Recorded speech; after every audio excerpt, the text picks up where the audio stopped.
Chuck and I scramble off the floor. My flushed gaze snaps to Adam, who's grinning down at us with amusement. While Chuck goes over to talk to Adam, I take a moment to get my bearings. What the heck just happened? Did I almost just kiss Chuck the Puck Anderson? The thought isn't as horrific as it would have been an hour ago. I don't say anything as Adam leads us outside. The fresh air is welcome on my face, and I sigh in relief. There are 2 cars in the parking lot, and I wave and thank Adam as he heads off. Now to awkwardly say goodbye to Chuck. Ugh. But when I turn to him, his brow is furrowed. Where's your car? I gesture toward the bushes. I came on my bike. I don't live far, and I didn't want my dad to know what I was doing. He checks his watch. It's probably well after midnight now. I'll give you a ride home. No, you don't. But he's already striding toward the bushes. I watch as he loads my bike into the back of his truck and then opens his passenger side door. I hesitate, and he rolls his eyes. Come on, I'm not gonna bite. I sigh, then walk toward him. A few minutes later, we're on the road, and the car is conspicuously silent. I clear my throat.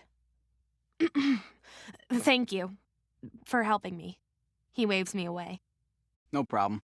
It's good to know What's good to know? that the Ice Queen has a weakness. And just like that, the tension dissipates. He laughs, so I reach out and slap his arm. Shut up! It's not funny. He sobers and gives me a look. I know. The ding of my phone interrupts whatever he was about to say. I roll my eyes playfully when I look at the screen. What is it? It's my dad. He thinks I'm sleeping, so he sent me another positivity quote. A positivity quote? He always sends them the night before games, so when I wake up, it's the first thing I see. This one says, "Today I will do what others won't, so tomorrow I can accomplish what others can't." I smile at the words. The whole thing is silly, really. But the truth is, I've come to love them just as much as my dad does. When I look over, Chuck has a wistful look on his face.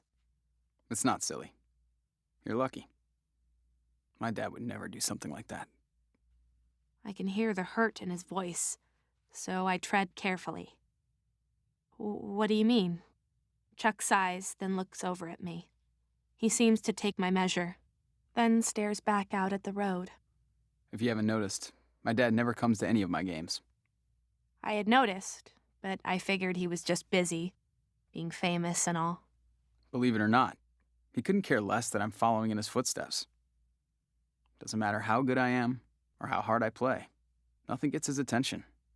All he cares about is spending his millions. I don't know what to say. A mix of shock and sadness passes through me, and I look over at Chuck with new eyes. I'm sorry. That can't be easy for you. He shrugs. At this point, I'm used to it. I play hockey for me, not for anyone else. All that's important is that I love it. And I do.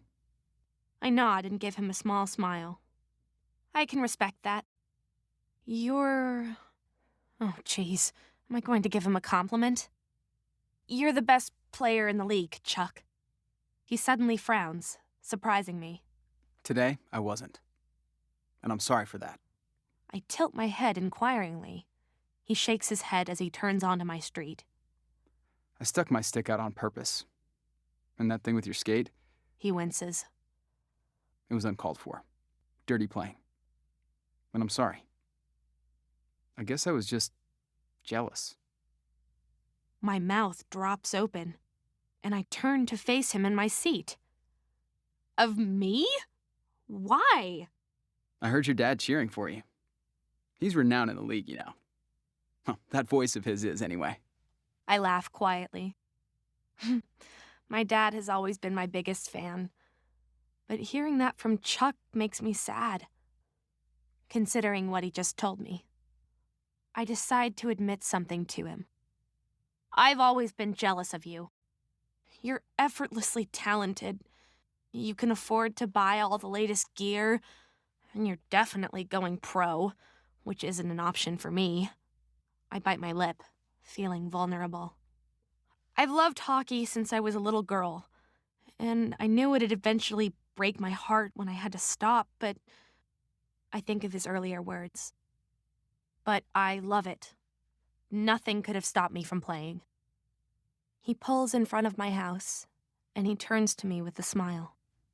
Looks like we have that in common. The air goes quiet again, and I think of our almost kiss. God, this night sure took a turn. I no longer see Chuck as an evil rival. Now he's more like a worthy opponent. The silence stretches, and I gesture toward my house. I better get inside. Big game tomorrow. He chuckles. Yeah.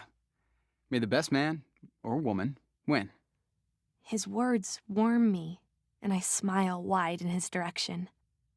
I'm struck with the sudden desire for more, but I hold out my hand instead.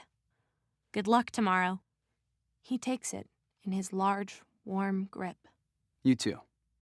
I step out of the car, but when I'm a few feet away, he calls me back. Yeah? He reaches behind him, and then, to my surprise, holds a box out the window. A box of brand new skates. Holy crap! Are those flyers? They're supposed to be for my little brother, He winks. but I think you and him might be the same size. Chuck, I can't accept... You can, and you will. Please. It will make me feel better. I slowly reach out and take them. I've never had anything this nice. Ever. Thank you.